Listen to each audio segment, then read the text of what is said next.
All right, guys. Today we're going to talk a little Jean-Claude Van Damme dancing. I review Kickboxer next on Drew Reviews.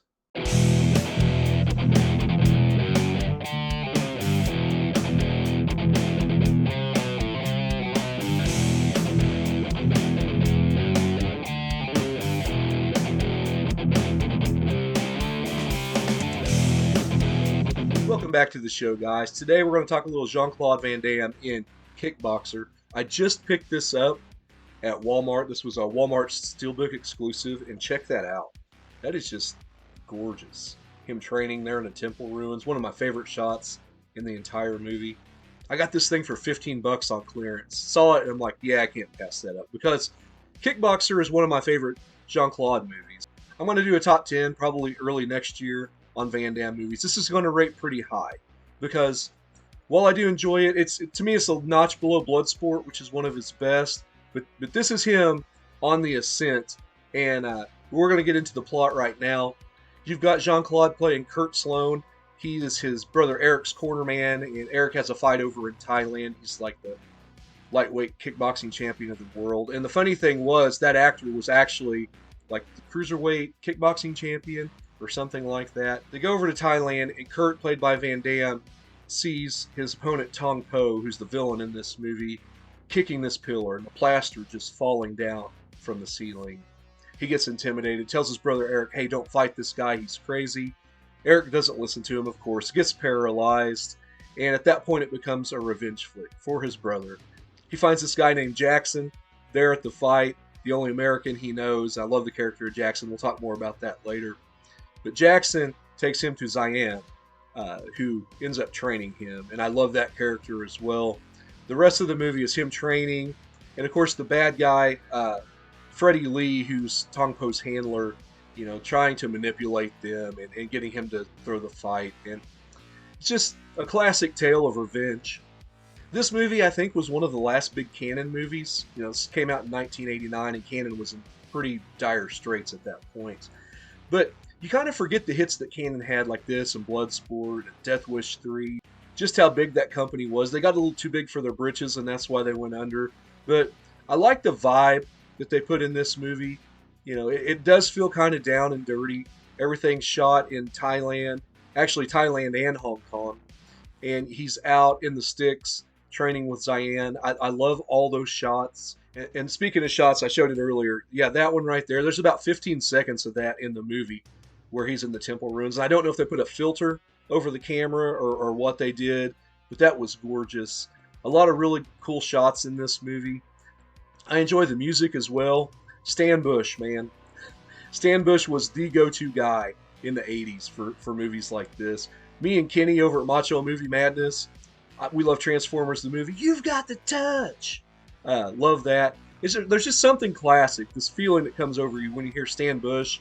And it just fits so perfectly within this or Bloodsport. But yeah, Stan Bush is phenomenal. And while we're on the subject of music, I want to shout out somebody who doesn't need my shout out, but Night Driver. He does like synthwave, like 80s inspired.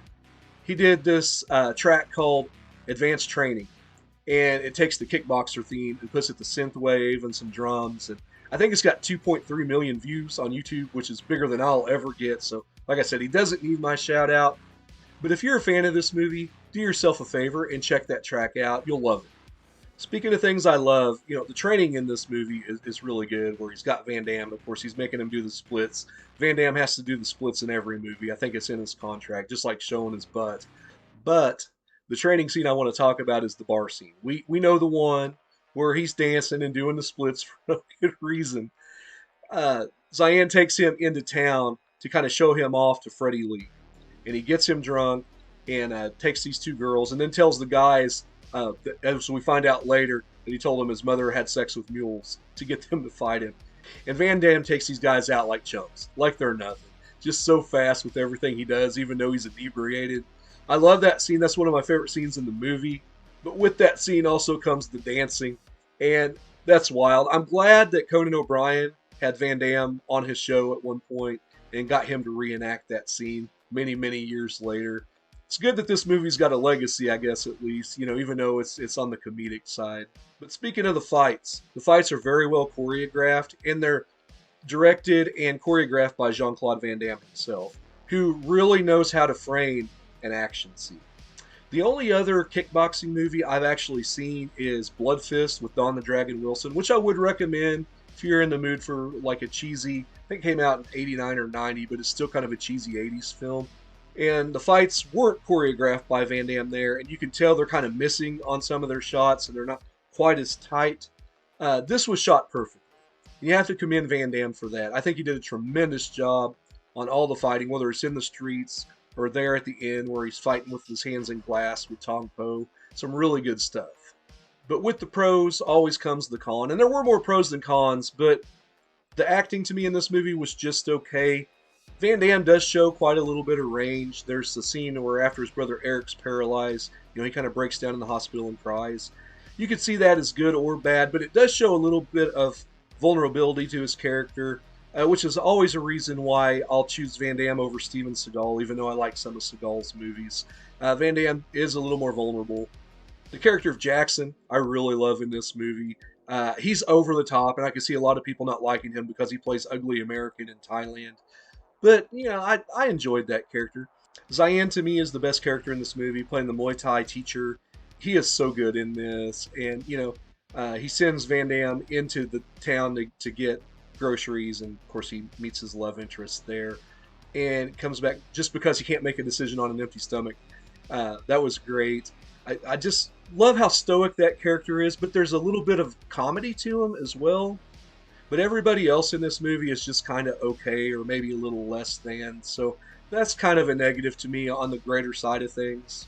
The other big bugaboo I have with this movie, to me it was enough that Tong Po paralyzed his brother. But then in the third act, you have to have the villain Freddie Lee really pour it on, and they're piling it on Van Damme here. You've got him raping Zayn's niece, Van Damme's love interest in this, and there's no need for that. They kidnap his brother Eric, so that he'll throw the fight to Tong Po because Freddie Lee's, bet $1 million of somebody else's money on this fight. They knife Zayn's dog Kiki. Come on, man. For a kickboxing movie, this third act is basically a country song. They raped his girl, and they kidnapped his brother, and they knifed his dog. I mean, yeah, and he gets drunk in a bar. So there you go. I hadn't seen Kickboxer in a couple years, and I guess the big question is, overall, did I enjoy it as much as I thought I did back then? Yes. And I'm glad I shelled out the money for the Steelbook. This is fantastic. $15, no brainer.